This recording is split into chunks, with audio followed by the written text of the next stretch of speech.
section. Yes. It's on the end of the climate action. Thank you. Yeah, I don't know. Thank you, Councillor Evans. Yeah, so this is our operational plan. As you say, this is pointing at our own natural carbon footprint. So a number of those actions are already in the delivery plan for West Devon. So the main ones that we've considered to be a priority were the ones that have been put forward and are reported back on item 7, which became item 5, as you know, we did it in the wrong order. So the key ones about renewable energy, about changing our vehicle fleet are in there. The other ones are sort of lower impact, and we will put timescales on them once we've sort of done a little bit more of a scope on them. If that's helpful. Right. Okay, so these were all included in the delivery plan and be monitored through the delivery plan with the monitoring system that is now in place for the plan for West Devon. Not all of them at this stage. Not all, no, but eventually. Eventually, that would be the. Yeah. With a defined timescale. That's correct. I think, this was let's grab all the options that we think we should pursue. And so some of them may well get scoped out. We may looking at actually, that's not probably going to achieve much. So some of them are smaller, some of them are larger. The key ones are already in the operational delivery plan. We will look to do that over time. So yes, the answer, along with the answer to your question, is yes. Well, yeah, no, thanks for that clarification. I'm pleased to see them, and it's good to show that we're getting our own house in order. So really support that. My second question is just to pick up on the sites for renewable energy and the work that's being done on that. And I think Mr. Williams mentioned that we've commissioned some work to identify suitable sites. It's just a thought that occurred to me that in order perhaps to reduce the cost, would it be appropriate to restrict the scope of this work to the communities who have agreed to renewable energy in their neighbourhood plans? Because my understanding is the current planning policies, that is a requirement that before any renewable energy sites can only go ahead with the agreement of the community. So is it worth considering restricting any work to those communities rather than doing a blanket coverage to something that may never apply? So yeah, like I alluded to before, it's worked through by the JLP. So an inspector will expect to see a comprehensive study done of renewable energy to make sure you discounted the right sites.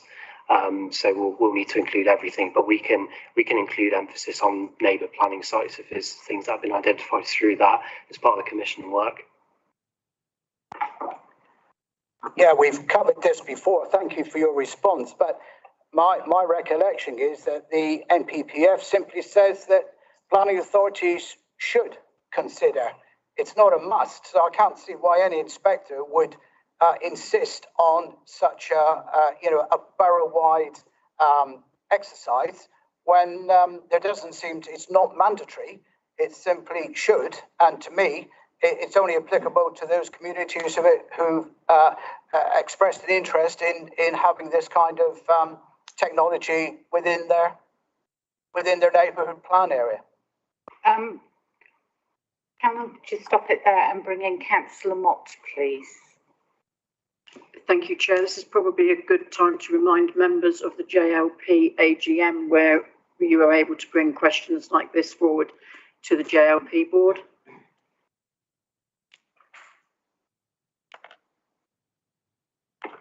Yeah, through you, Chair. Thank you, Councillor Mott, for your wise words.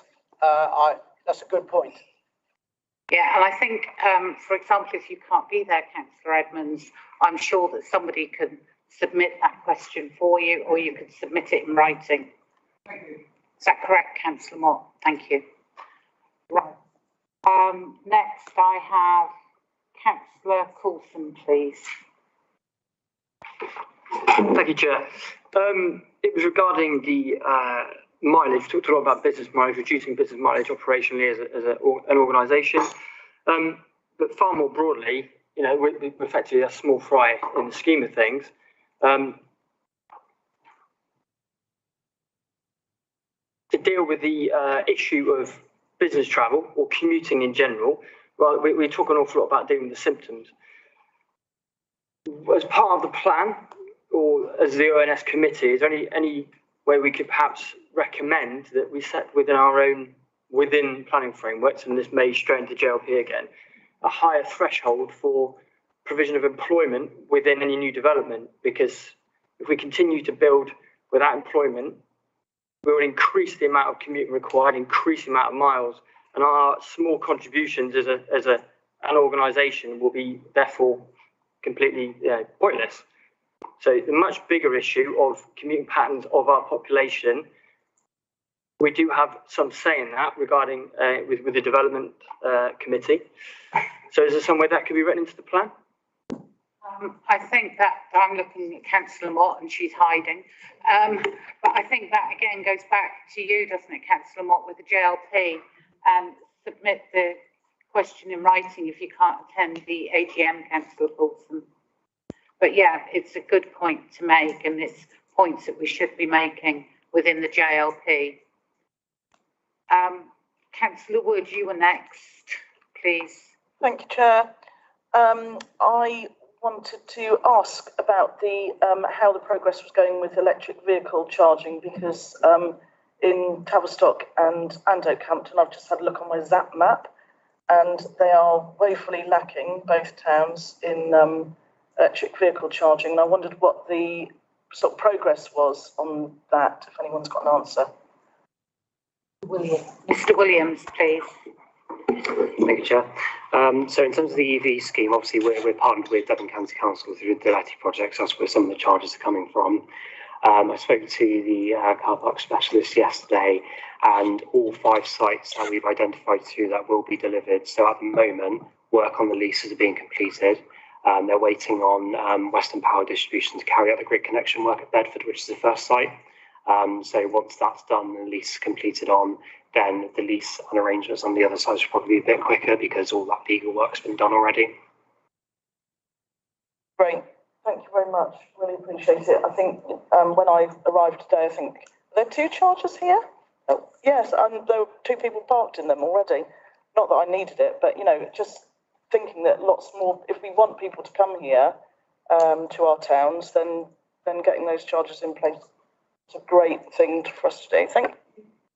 Mr. Williams, on that point, Tavistock Town Council in the Guildhall car park that's been resold, apparently they've got the basics, for want of a better word, but they haven't made their mind up as to what it's going to be. Have you heard anything with them? Because there was talk about hydrogen. Is it hydrogen fuel that you can get? Yeah. So they're not sort of sold on EV. Yet the basics are underground to be able to install it. So could we as West Devon not sort of push them? I will try. I'll do it tonight. But, you know, it is something that we need to be pushing. And these councillors can also speak to the local councils that were on about this situation, because many more people are now getting electric cars. You know, sales have really rocketed recently, so we need to have provision for them when they come here. Right. For some reason, Councillor Crozier, I can't hear. Oh, Lynn, I think you're too far away from yours, maybe. Okay. And may I ask a question, probably for you, Mr. Powell? When we're talking about buddying up in cars and somebody getting an extra 5p for the passenger, can I just point out, I first came onto this council in 2003 and it was 5p then. So, you know, not only has fuel gone up a lot, but inflation and everything else. So is that a government 5p? Or, you know, because I'm sure if it was a little bit more money, somebody might go slightly out of their way to pick somebody up. 5p is hardly an incentive. Thank you, Chair. No, I don't think it is a government 5p. I think it's a West Devon 5p, and perhaps it's something we can consider increasing to incentivise that shared travel. Certainly, I'll take that to SLT initially. Oh, Mr. White would like to speak on that. Thank you, Chair. Just to say, we are now, excuse me, our basic scheme of allowances is actually now due. We've been aligned to the staff pay award index for 5 years. That's the maximum we can have. So the actual scheme is we're incumbent now on having a review of the whole current scheme of allowances, which that's part of. So that will come up as part of the review. could I just ask that it is part of the review?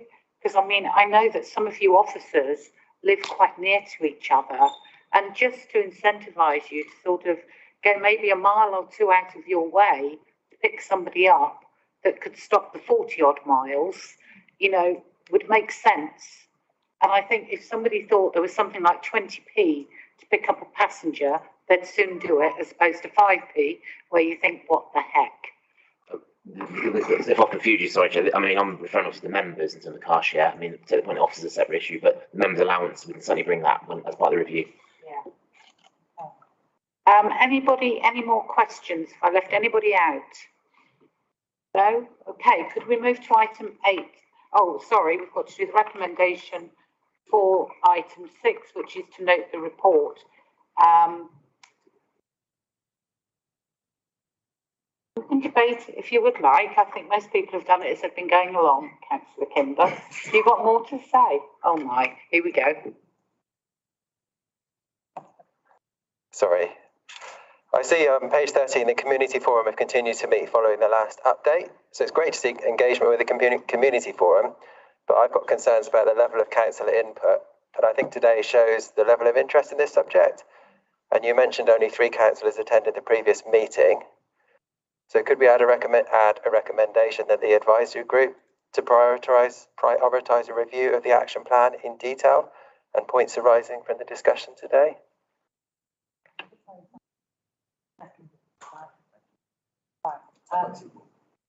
Got 2 more. Mr. Powell, please.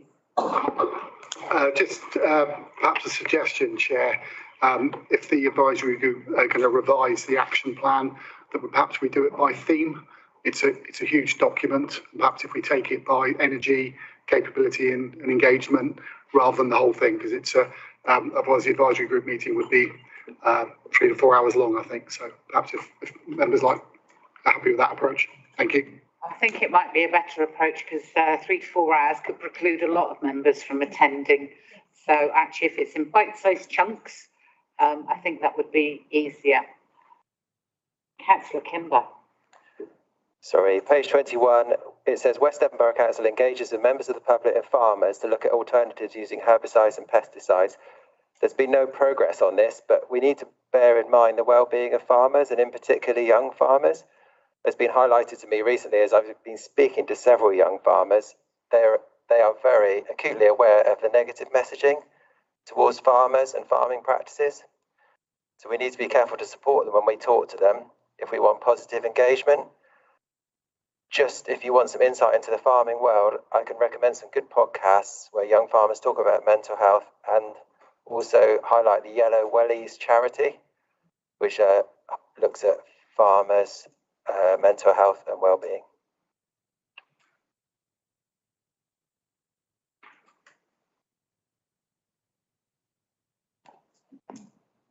Hang on. Mr. Williams, please. Yeah, so to pick up on that point, yeah, there hasn't been any progress on that action purely because of the reasons you outlined, really. It's quite a difficult issue to go about, and it's one of the actions that came through the working groups. That's why it's still there. But we do work with the NFU. We had an NFU representative come to one of our community forum meetings last year. So that on quite a good discussion with everyone. So I do think we want, yeah, like you say, do that in the right way. Thank you. Young farmers are critical parts of our community and we need to support them rather than tear them down. Okay, so on page 25 it says there's now an understanding that face-to-face meetings should be reserved for collaborative project work. So I'm not sure we should come to an understanding on this issue yet. I mean, we may save carbon, but working from home is a problem for young people in particular, and it causes a lot of stress and anxiety. So I'd just like to make the point that we shouldn't come to an understanding or conclusion at this stage. I think we should take more time to think about it. Mr. Mullen, you'll like to answer that. So on that last point, Councillor Kimber, we've made it clear to staff and had conversations with Unison where staff have gone to them saying, I really do want to work in the office because of my mental health and my well-being. And we've made it clear to staff that there is the ability to do that. We're not stopping staff from coming working in the office. We're suggesting that it's got to be for a purpose. Now, that purpose may be they haven't got the space at home. They just want to interact with some people. So we're being quite broad-minded. I was to say perhaps we could reword that and to talk about choice and well-being. That might be a bit more appropriate for that section, possibly. But we can do that when we review it again.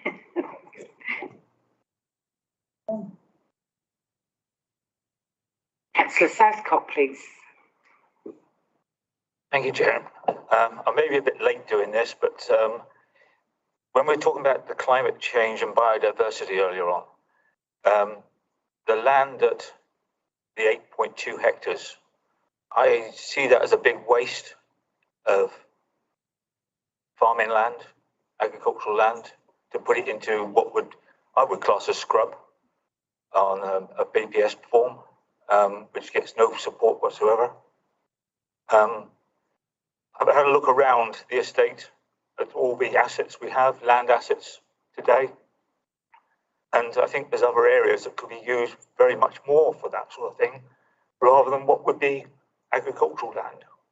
So I'd like to see a proper review done of the assets to do with going into biodiversity and trees, etc., rather than jumping for 8.2 hectares of land at the moment. I just think a wider review is required. Who would like to answer on that? Mr. Powell, please. I think the two sites obviously brought forward to hub, and it was noted that that was the proposal to increase biodiversity and rewild. I think if we're looking at wider assets, so in the same process would apply, wider assets, sorry, we would bring them forward to hub, but we can undertake a review of the assets we've got, and come, it would be a program, I think, if we were going to look at rewilding or anything else. In the same way as before those two sites came forward, there would have been due diligence undertaken as to the value of those sites and alternative options. So it wouldn't have simply been, let's rewild these sites. There was a lot of work done in the background before bringing them forward for that purpose. It's difficult to put the value on some of these things. So rewilding and carbon savings compared to farming or compared to selling them on the market for any other reason. So a judgment we have to come to as a council. But no problem with us looking at the wider assets we've got, which are not so many. Thank you. Thank you. I listened to the debate at Hub, and it was extensive. There was a really good debate, little heated in places because of emotions and things about such things. So it has been really well debated, Councillor Southcott, and your point's taken on board. I'd like to bring Councillor Moyes, because one of the areas is in her ward, I think. Yes, it is. It is very difficult to get to for any agricultural vehicles. There's a river one side, a bridge the other, and a wood up to the main road, and you can't get agricultural vehicles down to it. So, I would totally support that. I think the other area is very steep, perhaps, and would take a lot to bring it back to full agricultural use. Thank you, Councillor Moyes. Does anyone else have anything they would like to have debated on this issue, please? We all done? Lovely, thank you. Got my microphone. So, Chair, have we got a second recommendation from Councillor Kimber? Then, right. So, do we just want to? Councillor Kimber.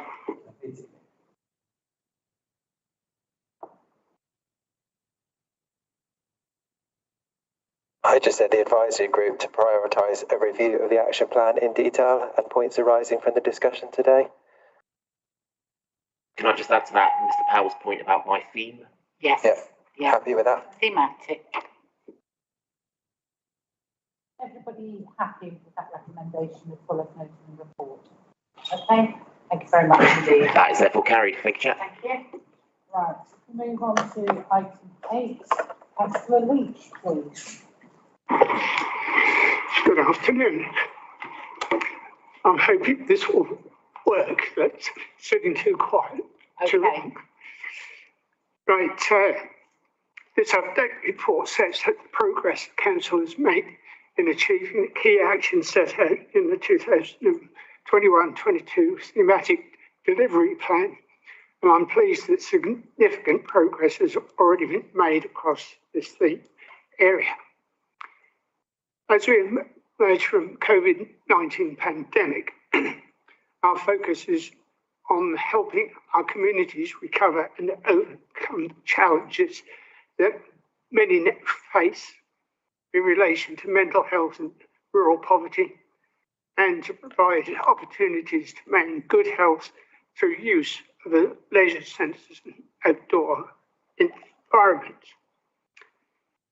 We can see the community and voluntary sectors at the heart of supporting our communities and want to engage with and support them so that they can continue much of the good work that is already taking place.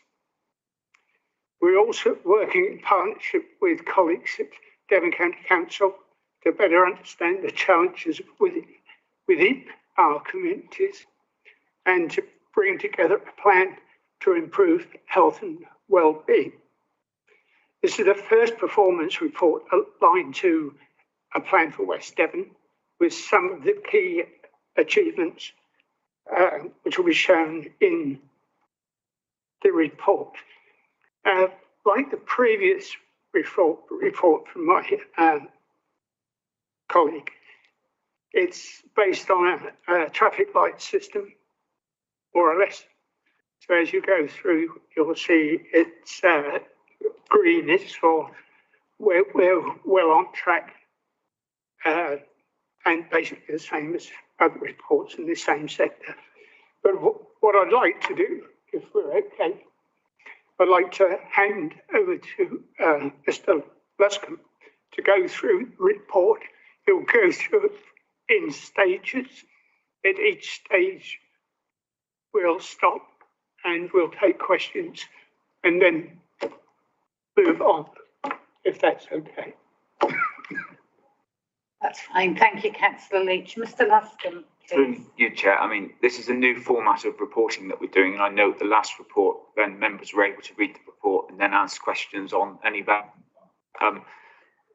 Your decision, obviously, Chair. Would you like me to go through it, action by action, or would you like just to ask members to ask questions based on having already had the report looking circulated? At the time, would members prefer to be able to ask questions ad hoc, or would you like Councillor Luscombe to go through piece by piece?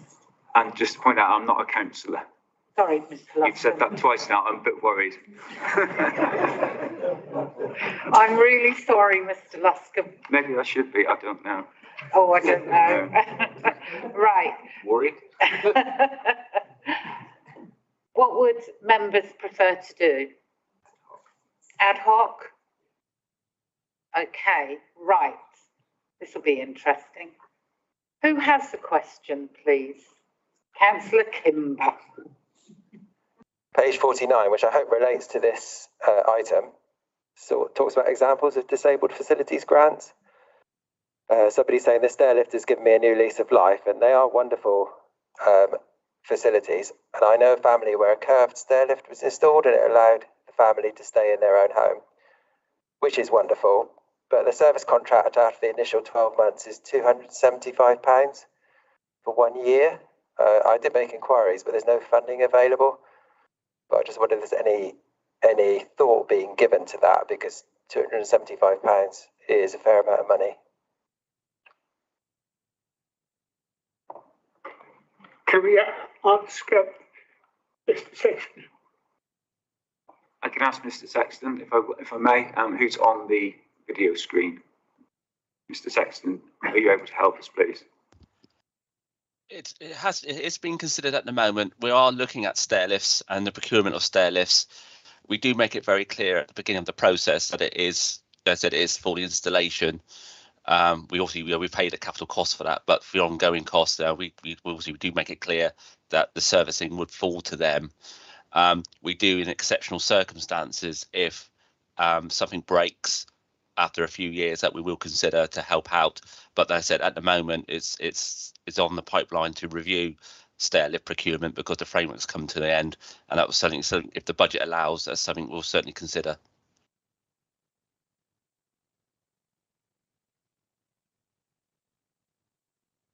Okay. Any other questions? Councillor Wood, please. Thank you, Chair. Thank you, Councillor Leach, as well for this report. I'm really interested at the moment in rural poverty because we are, you know, at some point we might go into a post-COVID world, and you know, it's well known and well documented, well researched that areas of poverty have sort of had the worst time of it and are going to take a lot longer to recover from COVID due to employment, housing, mental health, you know, all sorts of things, a whole plethora of things that go on in people's lives. And I'm just interested in the one you've got here. So I'm just trying to look at what page I'm on, page 45, about tackling rural poverty pilot that you're doing. And I wondered, just interested really in what the outreach activities are planned to be for local communities. Sure. If I may, Chair. At the moment, the pilot studies, which members have asked for, are in their initial stages in terms of trying to identify the data which will lead us to those areas most affected by rural poverty. We're working very closely with Devon County Council public health colleagues to be able to do that. And what we've established is a desire by Devon County Council using their public health outreach teams to also get involved in this rural poverty pilot work. So that's really, really exciting and good news for us. In terms of what that actually looks like, the research that we've done and the discussions that we've had with others who have done this around the country and locally is that these schemes really work well when you engage with the community, when you find out and listen to the community and what the actual issues that they are facing are, and that you work with the communities to understand what the solutions will be as well, and that you really get community champions coming forward, who are able to sort of take action themselves to help themselves. And we found by asking various groups, you know, what they would like us to do, that they very much want to be involved in the solution. So I think as we move through the pilot projects, as we understand the data more and we listen more, I think we will get a better picture of what those outreach activities will be. One lady I was speaking to at Devon County suggested just bumping spaces, she called them.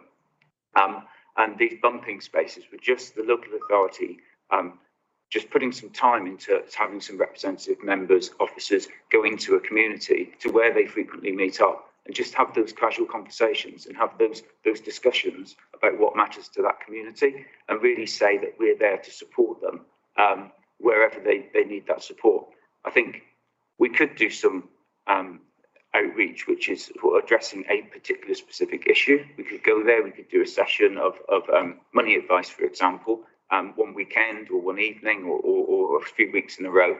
But I think when you do something like that, sometimes it has a good effect because you can deal with the problem then and then, and that problem's then solved forever. But a lot of these issues, I think, in our rural communities are there for the longer term, and there has to be a longer term sustainable solution. And the thought of the local authority just dropping in on one afternoon in the whole year really isn't enough. And that's activity, I think, actually, if it's done by the community and that community supported, can be more sustainable and have a better positive long-term effect. Thank you. Thank you. Yeah, I totally agree. And I think building on the work that a lot of communities have been doing during the pandemic, for example, the food hub in Buckland is still going, still well attended, still well supported by the community. You know, things like that are really good to sort of build on, and those people who are running those things are really up on some of the issues that are going on in their communities. Just as a sort of add and a bit of a plug, really, my workplace are putting on a health inequality symposium on the 22nd of April race course, and we want some council members to go. We'll be inviting people from Devon County Council. I particularly would like some representatives from West Devon Borough Council to go along as well, to sort of see what the issues are in Devon. Thank you. Before I bring in Mr. Luscombe, are you working with the children's centres for your poverty pilot? Because children's centres are trusted. They go into the villages and things like that. They usually go in with citizens' advice. There was a joined up. So before you go in with some things and start duplicating work, it may be better to find out what's already there first, and talk to the children's centre and give you contacts and things. And that would be easier. We had the lady at the CSP meeting, didn't we, Ian? So we can look at things that way, and work with them collaboratively. And if now you'd like to respond to Councillor Wood, that'd be great. Well, I think I could possibly respond to both of those contributions, because I think one of the risks of these projects is to duplicate the work of other organisations, and that doesn't really land well with people where they can see two organisations doing the same thing. So I think there's a piece of work to be done with the primary care networks, which I think Councillor Wood is involved in, and we need to have those discussions. And those discussions first need to be held at a strategic level between the primary care networks, between Devon County and ourselves, to make sure that the strategy is coordinated, and then we can have those more detailed conversations about, well, if we're all pointing in the right direction, who's going to lead those conversations with the children's centres, as you mentioned, and a whole host of other organisations. And also just to mention that I'm very keen that we get officer involvement in health and wellbeing hubs, which occur, I know, in Oakhampton and Tavistock. I think they're really key to understanding, the situation in two of our main towns. Thank you. I have to say that would be fantastic after waiting donkey's years for this to come through, because we do have a duty, under public health, and it's one that we've not totally embraced in West Devon. It's always sort of been there in writing, but we don't really do anything. So I think, to be embracing it now, Mr. Luscombe, I think is fantastic, and it will make a real difference. And actually, it would really help our officers to understand sometimes what is going on the ground and what is available and what is not available. And it would help many of our officers to see that. And it is a very difficult time for public health, for particularly care sectors and things like that come under it. So I can only applaud that we're finally getting involved. Thank you. Councillor Wood. Sorry, just to sort of carry on from that, I think everything everyone said is amazing, but I think, this is a really big system problem. This is a whole system problem. This isn't one organisation. This isn't just us. This is us and all the care organisations, all the voluntary organisations, everything else that's going on in this county, to do with employment, housing, they all rub up against each other. Transport is a particular one, green spaces, what our built environment looks like. All of these things have to be looked at together to solve any of these issues that we're coming up against. They can't be solved within their silos. Silos are great, they have experts working in them, but we need to be working, so for example, our advisory groups, which we've already talked about, they're crossing over on many levels, and we need to identify where those crossover points are and look at how those areas can be worked together, because we can get more expertise in for that. And I think that's something that, we as West Devon Borough Council should really be looking at, to sort of make sure that the work that we do is meaningful and that it actually goes somewhere, rather than just say, well, we've done this on this committee, we've done this as a whole council. I know we all feel that way. I know we all want to do that. But I think looking at where the advisory groups rub up against each other is a really important piece of work that needs to be done. Thank you. Councillor Leach, please. Yeah, I just wanted to remind people that what's happening at the moment is evidence gathering. So we haven't got plans yet. Next year we'll have plans. So actually evidence gathering. But what I did find with the Captain Health and Wellbeing Alliance, which I reported to them 2 weeks ago about what West Devon are trying to do, I almost got a cheer from the group because they were very pleased that West Devon was going to get involved. Duplication, triplication within those groups has been my concern for a long, long time. People come in with good intentions, they get a grant for 3 years, 5 years. The grants run out, they disappear, and you've got quite a few groups doing the same thing. And we've said, we need to draw it. Not necessarily us, have a group that draws that all together instead of this scattergun approach, which you don't have sustainability. We've got to have something like, if we go back some years ago, when we had the Connect system throughout West Devon, that lasted a long time, and it was literally bearing fruit when it was scrapped. We've got to try and bring that together, but they can only come with the evidence we gather now. I do know that there was a group, the Tavistock Health and Wellbeing Alliance, with West Devon joining and attending meetings. That's been a whoop as well. Councillor Spettergue, please. Thank you, Chair. A comment with a question buried in it. With regard to Action 1.6, supporting delivery of mental health support and outreach for young people.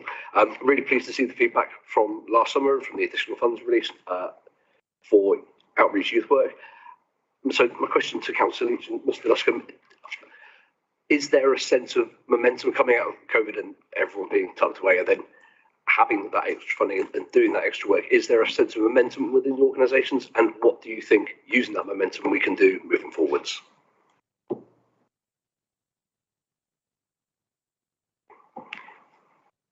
Thank you, Councillor Spettergue. I think COVID has pulled people together, particularly in that sort of sector, in the youth sector, because I think the people who are working in those sectors have recognised a real concern from our young people.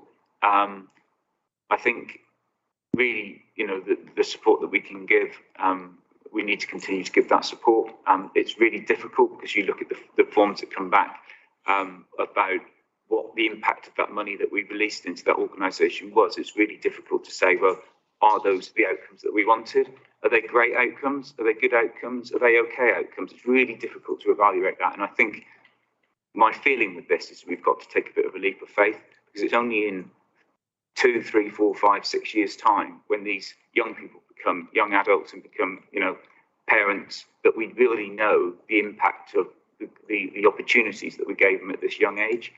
So I think it's really difficult to evaluate, but I think, as I said, it's a bit of a leap of faith that providing them with some support is the right thing to do, and we need to continue to do that. You'll see in the delivery plan that there is additional funding available. I believe it's £15,000 that we can give out to organisations who want to do this work this year. Whether we want to use that as part of the other grant scheme, which is mentioned, the community grant scheme, and it that might make it easier to administer, or whether we want to go back to these organisations is something that the focus group, I think, could probably have a discussion on. Excellent. I welcome that. Can just expand on that for you, Councillor Spettergue, particularly with regards to Tavistock. As you know, I'm a member of the Tavistock Youth Cafe. We have now some of these young people that have been through some of the opportunities they were given and have actually become volunteers and are looking at doing some training around that work. They're much happier in schools. They've managed to step up their education timetable because some of them had reduced timetables.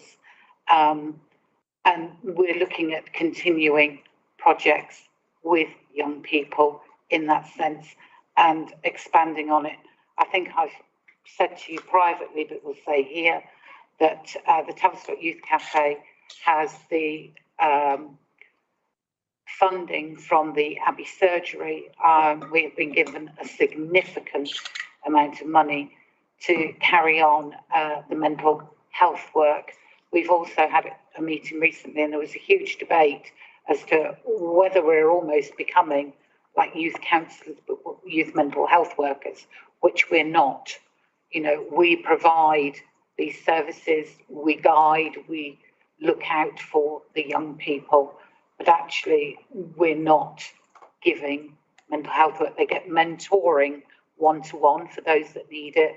There's a group work that goes on as well. That's up to 8 young people on what's known as the Momentum Project. And that's where they come in. I think they did some work with the Tavistock area of Outstanding Beauty. They did some tree planting. So that work is going on. And within them doing that work, they can talk about their mental health. They talk about it with one another now, which is something that didn't happen. So actually, you know, it may seem that Mr. Luscombe says it's difficult to evaluate the usage of the money. Well, I can tell you it's had a good benefit, and we have been able to get some more funding, and the Abbey surgery specifically refer their young people for mental health well-being to the Tavistock Youth Cafe, which I don't think you can ask for a better accolade. I think I'm trying to address all three of you from different sides of it. I think it well understood that qualitative data is, you know, it's notoriously hard to kind of to put a number on. But I embrace the leap of faith. I look forward to talking about it in the advisory group. Anyone else have anything on Councillor Leach's report? Councillor Coulson, please. Just a consideration, I'm sure this is already in motion already. Regarding the scope of this, we talk about rural poverty and mental health. The incoming squeeze on living, I suppose, is to summarise. Inflation in general of all foodstuffs, national insurance increases, energy price rises like we haven't seen before. Fuel's at record high on the petrol. Petrol, for example, is at a record high. And it's been acknowledged by the Chancellor himself that this is not just squeezing low-income families, also middle-income families as well. I would expect by the time we hear about people having trouble paying their priority bills, such as council tax, they'd already be in debt to their energy company, credit cards, and so on already, having a negative impact on their mental health and affordability in general for them and their families. To me, that would equal a increase in the volume of that which you'd be expected to deal with. Is there, I guess, that's been considered? Mr. Luscombe, please. For me, I can see that we'll have to be considered because over the next few months we're going to have a tidal wave, I fear. There are grants out there, and I keep hearing from government and other places, oh, if people want help, the help's there. That's how we get those people to tell them the help's there, and if they then qualify. So I can see from rural poverty and poverty globally, it's going to be a big issue. From the scope of this, I think it can be covered, but we have to look at our expectations here, because the officers not only doing their own jobs, which are pretty full on, this is all tagged on to the end of it. So I think we have to set our expectations where we can. We've got to make sure grants that we've got available for people are given out as quickly as possible, and people are made aware of it as quickly as possible. I think I'm just about to upset somebody sat beside me. Shouldn't we be looking at having a new member of staff to actually deal more with public health and well-being? You know, as members, should this be something that we should be looking at? Look at his face.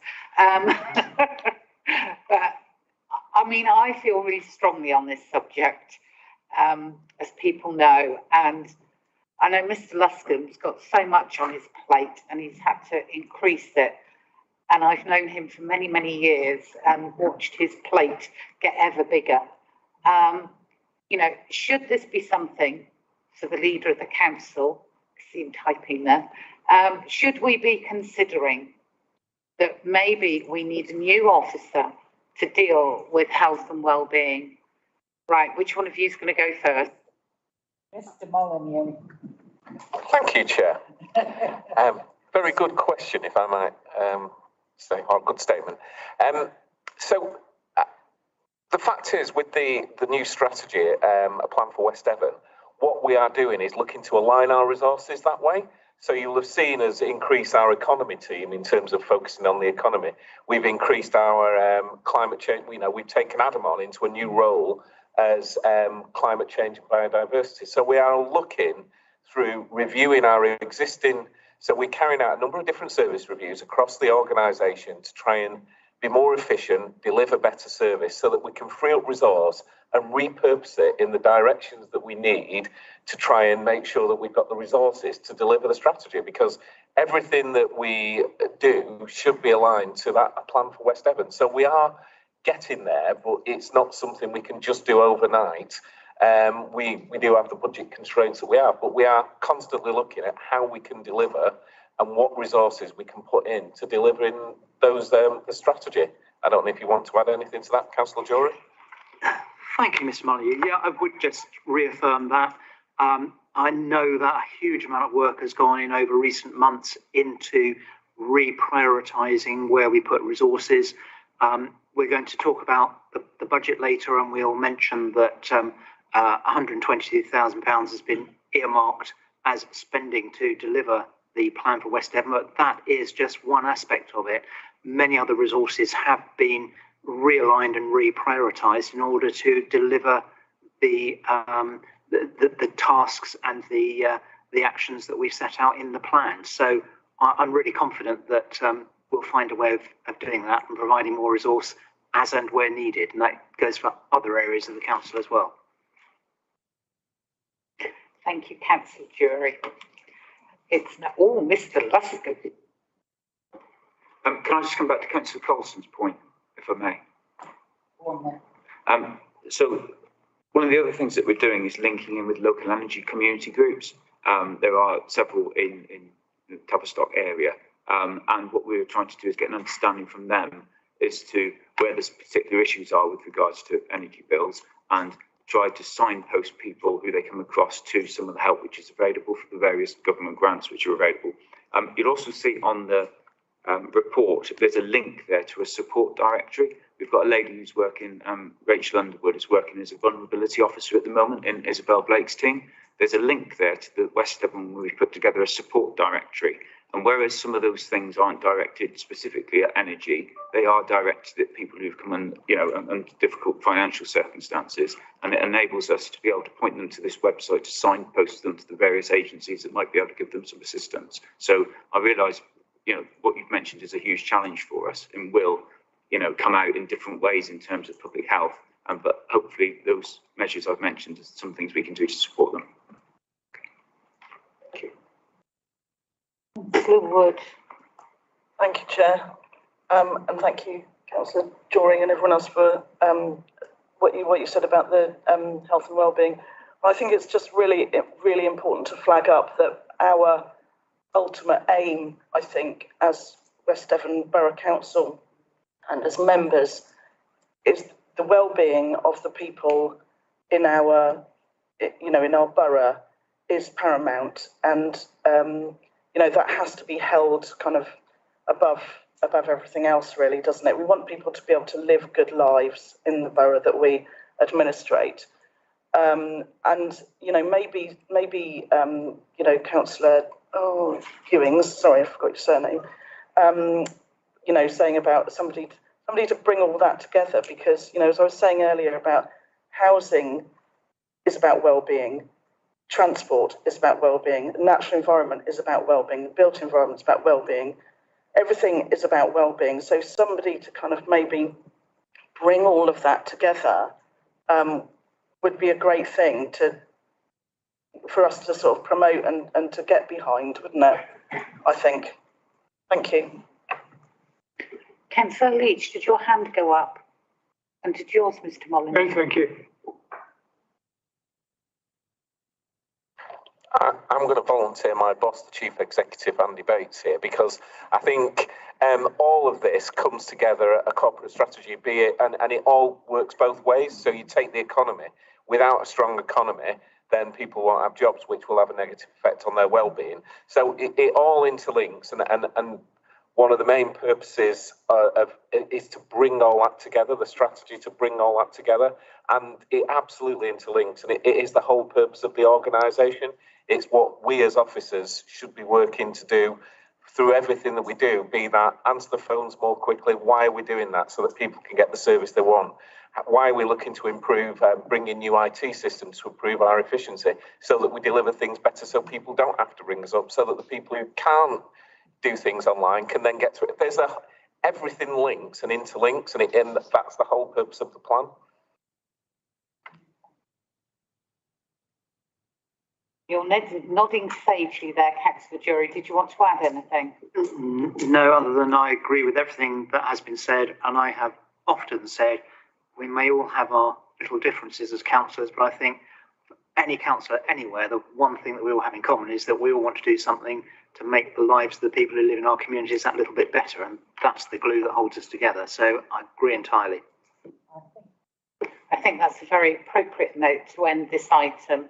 And is everybody happy to note the recommendation, to note the report and make any recommendations to the Community Wellbeing Advisory Group? I think we've made a lot of recommendations this afternoon for Councillor Leach to take back to work with his officers, etc. So everybody happy to note that? Right, so we can all finally get some lunch. We can now move to the next item, which is the initial draft work programme. So if we go through this, Mr. White or Mr. Molyneux, who's doing this with us, do a joint. I'm happy to do that. There is a change to the first item. We've got third sector partners, and we did have the CVS chief executive, but that's actually changed to the Citizens Advice chief executive on this occasion. And then the report is as published. Karen's moved down to the April meeting, has she, from what I saw? Yeah, okay. We have no task and finish groups still, and we'll think about for the next meeting the annual work programme going forward. If anybody's got anything they would like to add to it, Councillor Kimberley. Just, I think I asked at the last meeting about the South West Mutual Bank. They're on here, or I have seen this morning that they're coming to a meeting. We've added it to consider to be scheduled to see if we can get a contact to either come along or give us an update that we can then present. Does anyone else have anything that they know at the moment they would like to say they would like to add to the agenda, or something to be looked at? No? Okay. If anybody thinks, please send a message to myself or to Mr. White. That would be lovely. Right. Thank you very much, everybody, for your attendance at the meeting. And as ever, for all the input. It is very much appreciated by all. And please go and get some lunch before we start the group meetings, etc. Thank you.